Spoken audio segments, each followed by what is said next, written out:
Everyone, welcome back to FPL Fran. Today's video is going to be my game week 23 team selection. It's a week where the decisions do feel quite simple, but there's obviously the whole point of we are entering into the double game week, blank game week type of season, and the idea that you probably want to hold on to transfers in most weeks if you can, because the idea of being able to be flexible to any sort of crazy fixture changes, that are brought about by FA Cup results, brought about by, the Premier League's decisions in terms of things like maybe even a double game week 25, which has a really low probability, as per Ben, I believe 20%, but Tottenham still, about to make top 8 of the Europa League, and those kind of things play in my mind when I'm about to make transfers. What does feel nice though is game week 23 is Liverpool versus Ipswich, so it's a really nice segue just to getting your third Liverpool player, and then that they have a double after that, where a lot of the value was front loaded by that Ipswich match. And then, what's wrong with two football fixtures where you can get good chances of either attacking returns or even clean sheets, really, despite the level of opposition that Liverpool are facing. So before we jump into the video, I'd also like to say thank you guys so much for supporting the content so far this season. I've really, really appreciated the support and the growth of the channel.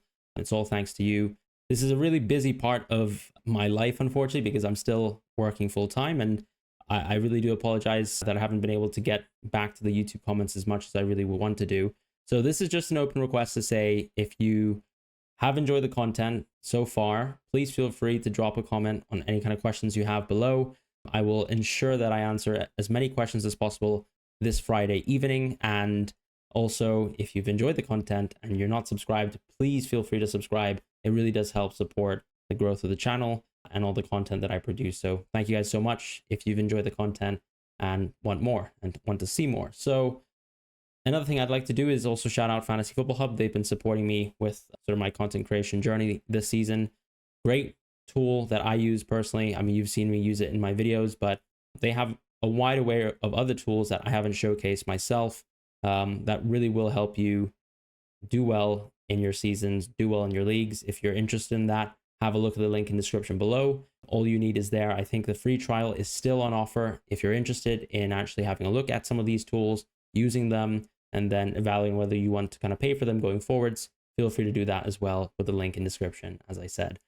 Let's just jump into my Game Week 22 team, quickly recapping that and just kind of having me go through my team and my thoughts and my plans ahead with them. Flecken doing Flecken things, outscoring Raya. Why not? He does it. Flecken's a very interesting goalkeeper, but the issue with him is always, these lack of clean sheets. We're so close once again running against Liverpool, one of the best teams in the league. I think generally the defensive level of Brentford have been quite good. They've unfortunately just been facing some really tough opposition. The fixtures do ease up for Flecken, so the idea of maybe keeping him, is in my mind right now, or at least even for this Crystal Palace away fixture, where maybe I can just roll and evaluate with someone like Flecken and not feel too bad. As far as, let's say, the rest of my defense, I knew that I would always put myself in a situation where when I go for such a deep defense that I will have points on the bench. And I really have no regrets with putting arguably, let's say, 2 + 5 points on the bench, 7 points on the bench. I mean, that happens sometimes in FPL, and I don't really have regrets. I try to play fixtures every time. I've benched, Rodgers points many, many times. You can't always optimize, I suppose, in terms of getting the best outcomes. But for the most part, I think playing towards fixtures makes sense. Having a strong team with a deep bench doesn't really hurt me, because I also know that just because I have a really strong front 11 doesn't mean that I actually have a good starting 11 every week, especially if I am super thin and don't have the opportunity to rotate. So I've in previous years benefited a lot from rotation. Maybe not so much this year, but I think it's also given me the flexibility where on weeks where people are missing out on key players, needing to force transfers because they might have a thin bench and have issues within their outfield 11, I've been stopped from being able to sort of needing to manage those injuries. And I think that's a benefit of rotation that we somewhat forget, despite me not being able to get some really nice auto sub jam this season. I think a lot of people have been hard done by injuries. Anyone who's been owning Solanke, Saliba, the likes of those players, it's unfortunate. It kind of just shows you what happens in FPL when you do own some pretty low owned assets who are still very strong and very good picks, but you are somehow blunted because the rest of the field doesn't necessarily own that player towards that same degree, and you're forced to make transfers on that part. I feel very fortunate at this stage of the season, especially when I'm a little bit thin on transfers, that I haven't really needed to do that myself. That's something that's really given me a lot of confidence. As far as the midfield, shifting over to that, It was a week where the captaincy was extremely dry. Did I ever think for 1 second that I'd be going for a Wood captaincy? Not really. Did he play well? Did he score a great finish? Did he get an interesting assist? Yes, he did. Salah had plenty of chances. I think Palmer himself, to be fair, although that was a much weakened Chelsea team, and I think that was my overall concern, which shifted me towards the Salah captaincy. As it turns out, all the players that were rumored to be doubts by Enzo Maresca actually didn't play, with exception to Palmer, who played near the full match, and they secured a great result. Finally, a win for Chelsea. So back to winning ways, but we also know that they've also seen out a lot of really good fixtures, and so some of the impending fixtures for Chelsea aren't so good. I am fortunate in the sense that I invested into Hull over Colwill many weeks ago. If you guys remember, when Hull was about to play West Ham at home and they lost 2-0, and I actually thought I probably made the wrong decision because Chelsea just had so many good games to go. But the swing has been very brutal, I think, both ways. I mean, I've gotten Hull with many price rises. I've left quite a fair few Hull points in the bench. That's probably, a skill issue on my part, but I've enjoyed Hull all the same. Odegaard and Bruno, yeah. What we're doing here is we are praying for penalty takers. Now, it's interesting that both of these players actually scored an open play versus much weaker teams in Europe. So I'll take that as a nod on my cap. I'm just kidding, but I think it's nice to know that these players are still players that we don't have to be super concerned about. Yes, someone like Mbumo is around the corner. He's got Crystal Palace away. Not exactly someone that I have to buy this week, but we know that saving a transfer for Gameweek 24 when he has Tottenham at home is definitely something that's on my mind and has been on my mind in terms of my transfer plans. And I don't think that really has changed. Deciding between Odegaard and Bruno is an interesting one because there is a small, I suppose, impact of Odegaard could still very well be on my team in the future coming back. But Arsenal do definitely have some pretty poor games around game week 26, 27 onwards. And then they are probably going to be a key fixture for blank game week 29. So I think I could sell Odegaard, sooner than later. There might even be an opportunity where I don't go for Mbumo until maybe 26 instead. And I choose to sell Odegaard when the fixtures are actually poor, because the idea of selling Odegaard before he actually plays versus Leicester and West Ham is now sort of waiting on my head, where I think about maybe I can actually just enjoy Odegaard, and then Bruno just becomes a long-term hold. And maybe I miss out, unfortunately, on Mbumo versus Tottenham at home, but my team is optimized really for the run. As far as the forward line, the discussions that I've seen on the timeline, and just generally speaking with a lot of managers that I respect, is that they do really want to be keeping Wood over this run and actually selling João Pedro. Now, I can't say that I have some sort of, big wish to keep João Pedro in my team, but he is someone who is a glue guy. He is an enabler. And I do think Wood generally has poor fixtures, whereas João Pedro has middling fixtures, but also doesn't cost as much money nearly as Wood, and is someone that I would feel quite comfortable benching most of the time, whereas the amount of Wood, or the amount of money that Wood costs, that isn't so much of a thought. So whilst clearly if I had Wood in my team, I'd be playing him most weeks, I think when you look at a fixture run like Wood has right now, it is a very justifiable sell. Bournemouth away is a poor game. Brighton at home is the only good game. And the rest of the fixtures are versus really top level opposition up until Man City at game week 28, and that's a good game, right? Isak, he's an interesting case where in this landscape where we don't have Saka, it makes a lot of sense for us to own someone like Isak and not feel bad about owning him, even though Newcastle themselves are also going to have a pretty brutal run of games coming up, where even, let's say, starting from the Fulham fixture, you've got some pretty tough matches away. You've also got some home matches versus some pretty good teams, and then things get much better for Newcastle 28 plus. And so the way I see it with Isak is he is a very easy hold. Whether I hold as many Newcastle players as I do closer towards game week 29 really comes down to my chip strategy, and I don't really think I need to make decisions on chip strategy up until after game week 24, because we should be able to evaluate off of those Carabao Cup results. There could be an upset, who knows, both directions, with either the Tottenham-Liverpool game or the Arsenal-Newcastle game. Why not just sort of wait and then make my decisions later? For now, Isak is a very easy hold on my team. And the same really with the defenders, right? Castagna, I mean, I heard rumors that Fulham were into another right back, and that would make sense because they're just lacking in depth there, especially with the Tete injury being worse than imagined. And Munoz has been a bit flat, I would say, in terms of open play. Probably not as exciting as when I brought him on Southampton at home, and he had a great chance in that game. But since then, I've also felt good because I haven't also, I guess, purposely played him, and he hasn't hurt me too much on the bench. And with Rodgers, this is a great run of games coming up. But as I've been speaking within my transfer plan videos, he also becomes quite an easy future transfer towards a Bournemouth player, particularly with my expectation that Liverpool can kind of you turn that Carabao Cup first leg result versus Tottenham. So those are my thoughts in terms of Game Week 2 and my team. I actually forgot to mention my points, but I mean, now you can see my total points anyways at the very top, and I've got 53 points. So decent week, but I've probably slowly, after the Palmer captaincy mishap in Game Week 19, slowly been sort of pushing on with some nice green arrows, getting lots of price rises, price farming really with Chris Wood. But does he leave my team? He might, really, and this is the week to do it, I would say, in Game Week 23. So jumping into the team selection, I actually wanted to, first of all, share Rob T's very, very useful content. He's produced the goal scoring odds for this week. Now, goal scoring odds don't tell us the full picture. I mean, players are able to get bonus points, players are able to get assist points. But the one point I wanted to mention is that someone like Wood, for example, isn't here. I mean, the markets are aware that he's one of the most prolific players this season in terms of finishing.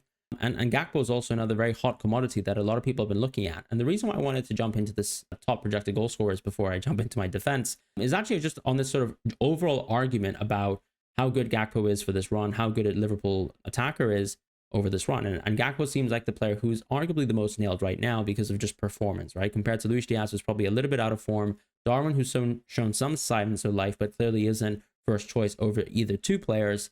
But we know Liverpool have to rotate over this run. Where I see them rotating is more so the cup matches like the FA Cup, like the Champions League, where they're pretty much guaranteed with their spot and within the top 8. And you see Salah still playing a lot of games because that's what Salah does. But outside of Salah, when you look at the goal scoring odds this week, knowing that Gakpo's a forward, I mean, he's not very high up in this, right? Forwards, you expect to be higher up on projected goals because that's really most of what they do. And when they score, yes, of course, they get a lot more bonus than the rest of the field. But we know the midfielders just get more points for scoring goals. And so the reason why I wanted to iterate this is because it kind of shows you and contextualizes Gakpo as an out of position forward, right? He's just a left winger. Yes, there are times where he alternates his position on the pitch for Luis Diaz, but for the most part, he is sort of operating on the left, and he is more of a cut inside man, that sort of thing. But he also gets very well onto the end of, let's say, Salah's crosses. What I would like to say about Gakpo, though, is I don't think the ceiling for Gakpo is as high as everyone potentially thinks it is.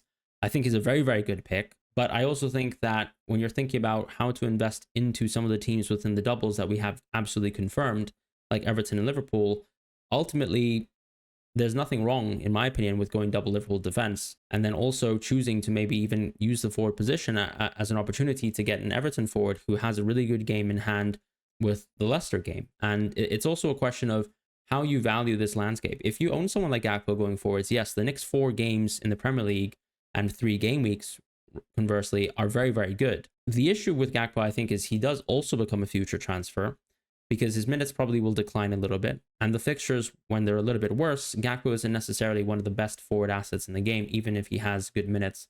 Say he plays 75 minutes per game. So that's kind of my position on Gakpo. I think his minutes in the short term are going to be really good because he got rested in the Champions League. You're going to get 90 minutes probably versus Ipswich. I think that's a reality now.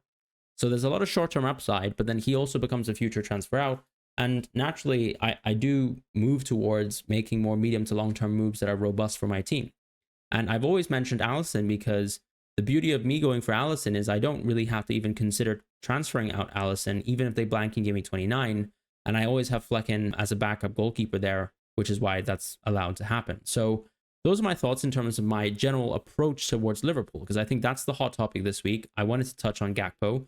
Is he a great pick for a lot of managers? Yes, absolutely. I think if you're suddenly able to get to Gakpo with 1 free transfer, it makes a lot of sense. I myself am blocked for Gakpo from 1 free transfer. I can't do something like Wood to Gakpo, and probably that's also why I have a slightly differing opinion on how important Gakpo is to my team. So because of that, any Liverpool player that I really go for outside of Konate is worth 2 free transfers. And that's kind of the context that I wanted to set at this video. And it also kind of illuminates on what my team would be. My inclination this week is still to actually make a move towards going for Alisson. The reason why I say this is because there's a very small probability, yes, that there's going to be a double game week for Tottenham. And I think in the worst case where that happens, and maybe I'm ill prepared for the amount of Tottenham players I need to have on the double, or even Fulham players, arguably on the flip side of that, I think that's still unlikely to happen. I think probably the Premier League is unlikely to be so proactive with fixture planning. And so going for Alisson now is basically just a bet that hopefully he doesn't get injured over this run. And I don't have to force another free transfer on someone like Alisson. Instead, I get Alisson versus Ipswich at home and just generally access to one of the top defenses within the league. And Yes, Liverpool haven't got many clean sheets lately. So have Arsenal, but do I still hold them in high regard as the best and second best defenses in the league, with Nottingham Forest following closely behind? Yes, I do. And Fulham, Newcastle, these sorts of teams are not too far behind Nottingham Forest either. So that's kind of my view on the game. Allison is the transfer that I want to make, and that's why you'll see that Allison this week is going to join my team, which also means another player, unfortunately, is making way for my team. So the plan is to bench Flecken here. I do have a bench boostable team, but I don't think I have a good bench boost team for this week. So Allison plays, then I play Trent, I play Gabriel once again, and I play Lewis Hall. Now, this creates a huge benching conundrum for me because I do have to put Munoz on the bench, which it's a Brentford at home fixture. I think Brentford have shown to be a very comfortably good offense. They have challenged teams like City. They did look quite good versus Liverpool, but I think you could also argue the chances were non-threatening. Allison was able to make 6 saves in that match, and I think was, probably enjoying a lot of the saves that he had to make because they weren't very difficult. But it's a question of Hall versus Munoz once again, and I still think that Newcastle probably are the slightly better defense. They're playing versus a much inferior team, a team that have actually shown quite a lot of capability, I suppose, on the offensive point of view in the last 2 matches. But then I also think about 3 matches ago versus Brentford, they were absolutely futile. So it's not like necessarily that Southampton are some sort of lethal offense. I think I just have to play the teams as they are. I think they're close. I would run Hall and Munoz close. I tend to back home fixtures. You guys know that, but fixtures are also representative of course, the teams and the gaps there. So in this case, I would like to back Hall. Now, the risky play, I suppose, is also benching Hall because Munoz probably has lower ownership, and that means more risk for me if I go for Munoz. But then it's a question of whether I think there's actually a gap between these players this week. And I still think there is. Looking at some of the market odds for clean sheet odds, that kind of tells the tale of the tape as well. So once again, we call Rob T to the stand with a great graphic here in terms of the teams this week and the projections. I would like to think that this is still an opportunity for me to play the Newcastle defender, who ultimately has better clean sheet odds. And I've always said that even though Munoz has higher goal threat, Hall also has a lot of assist threat, and we can see that from set pieces. Well, routes towards bonus, I think, are a little bit higher for someone like Hall, whereas Munoz, you're looking for an attacking return, which would probably create the bonus, whereas Hall in open play himself, if he gets a clean sheet, could very well get bonus. Whereas in the Crystal Palace context, you actually probably have central defenders who are more likely to get bonus because of the kind of defensive actions that they do within the game that are positive. So those are my thoughts in terms of that. I will revisit the bench dilemma myself this weekend, but that's the plan. Trent and Gabriel are easy plays, as I said, because of the fixtures. In the midfield, though, moving on to that, I am planning to Salah cap. I don't think there's a discussion for me there. Yes, Isak has a great fixture, but it's very clearly Salah cap for me and Isak vice, without even having to sort of get into that discussion, because I don't think there is one. Palmer, Odegaard, Bruno, and Rodgers are being played, and so clearly that means I'm playing 3-5-2. Palmer for me is an easy play. City still look like an absolutely awful defense. Now, they've made 2 good defensive signings, but Ruben Diaz, apparently, he might be struggling for the weekend. You never know. And I do think that a City team without Ruben Diaz has looked absolutely awful this season. Not that they've looked particularly great with him, I suppose, on defense, just because of, unfortunately, all the issues that they've suffered, really. And just, I guess, the general downturn in form and the midfield just being completely incoherent and unplayable, I suppose, honestly, versus any sort of transition threat that they face, whatever the level of opponent, and that means I'm going for Palmer. Odegaard and Bruno, here we are. We're praying for penalties. Maybe they can score an open play again. Who knows? Probably I'd be too lucky if I got that twice in a week. But hey, why not? Rodgers, I think it just has such a good game.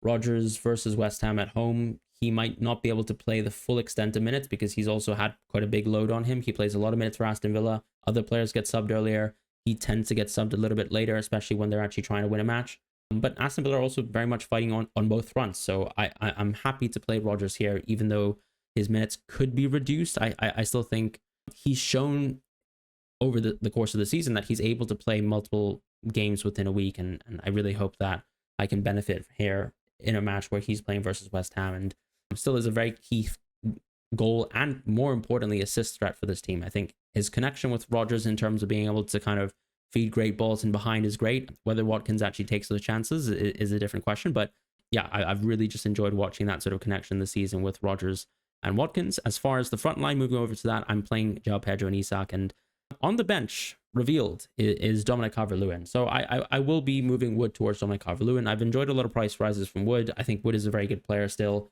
I still think one of the best assets within the game, but I'm a fixtures man, and Wood destroying me versus Liverpool doesn't make me change my mind on that. I think I'll play the fixtures the way they are. I'll have Dominic Calvert-Lewin in the double, and the way I see this team is Rodgers has 3 gay games starting with this one, and then after that Rodgers becomes a sell. He becomes a sell towards a Bournemouth midfielder, and a Bournemouth midfielder right now, the way I see them, when they have middling games, when they have great games, they're playable almost every single match.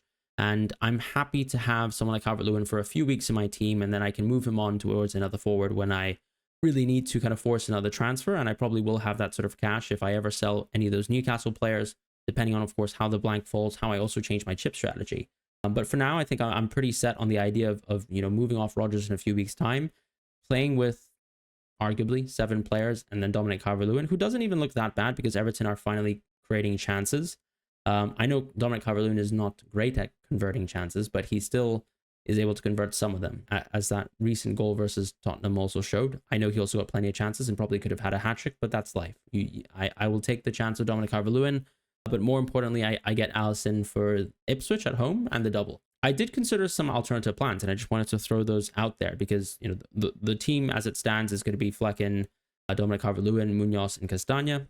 Lots of home games, to be honest. It's not really something that I'd say that is super clearly bench boostable, because I think the Calvert-Lewin game is very poor, and I'm still sure that with my team value I can create a better bench boost this season. But yeah, I'll probably live to regret it. I just think that it's not the time for the bench boost. I'm sure I'll have an opportunity to play it later down the line, especially if I can get a goalkeeper who doubles on the bench. As far as, let's say, my alternative transfers, another transfer that I've considered is a little bit more of a passive transfer, one that is a little bit more passive in terms of the defense, but probably prompts a future transfer, and then actually allows me to be quite aggressive with how I approach Everton, and it also allows me to pause on whether I really want to go for certain Everton players. Now, I don't think the Alisson and DCL move is necessarily something that's very restrictive for my team, because the reality is I think I'm very confident that these players will play unless Dominic Calvert-Lewin gets a surprise transfer out of Everton, or they somehow sign a centre forward before they get a little bit more sort of midfield, winger depth, that kind of thing. But yeah, my thoughts right now is that the alternative move that I can make is, since I'm benching Munoz anyways, maybe I could do a move like Munoz to Konate and go triple Liverpool that way. Konate is someone who, similar to Alisson, is very injury prone. Now, Alisson is probably still less injury prone than Konate, as time has told. But whenever we go into players like that, I think we also know that we run the risk of being able to force a free transfer in the future. Konate is someone that I don't love so much within my team, because I think I already have such strong defensive depth.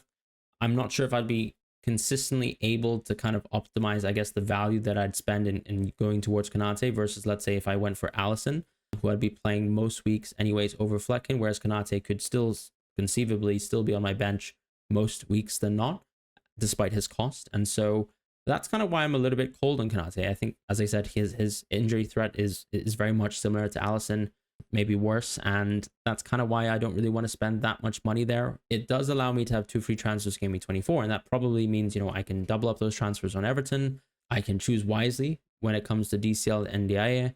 If I want to go there, I can also maybe hold Wood for another week. But because I'm planning to bench Wood anyways, the one change that would happen if I went for Konate is I'd be benching Lewis Hall. And that's also a decision that I think, is there that much gain in terms of Hall versus Konate versus, let's say, Flecken and Alisson? I think on paper, the gain is really from that sort of Alisson move. But it does force me to use another free transfer. It just gives me a little bit more flexibility.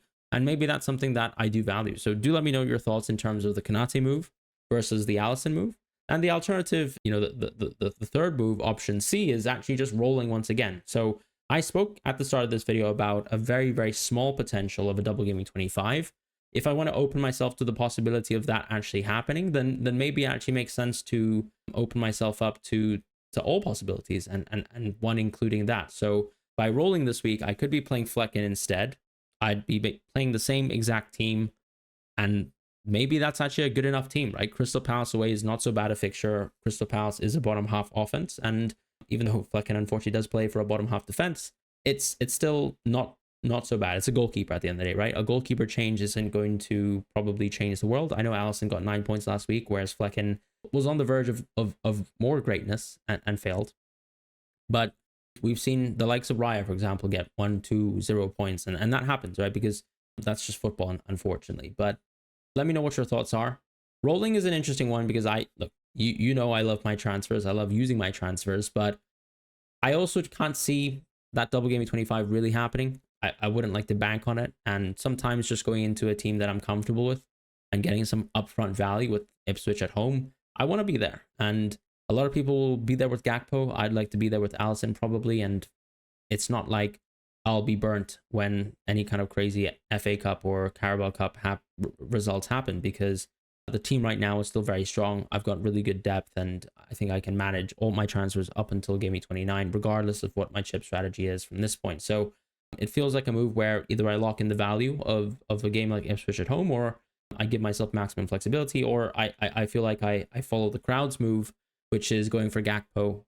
Not that I'm against Gakpo, but just the idea that if I go for Gakpo and maybe make a move there, it doesn't feel so great. And with Konate, as I said, I don't think I'm optimizing my defense. So that's kind of my thoughts this week. I do plan on going for Allison at the end of the day. Let me know if you guys have any transfer plans of your own, and take care. See you guys soon.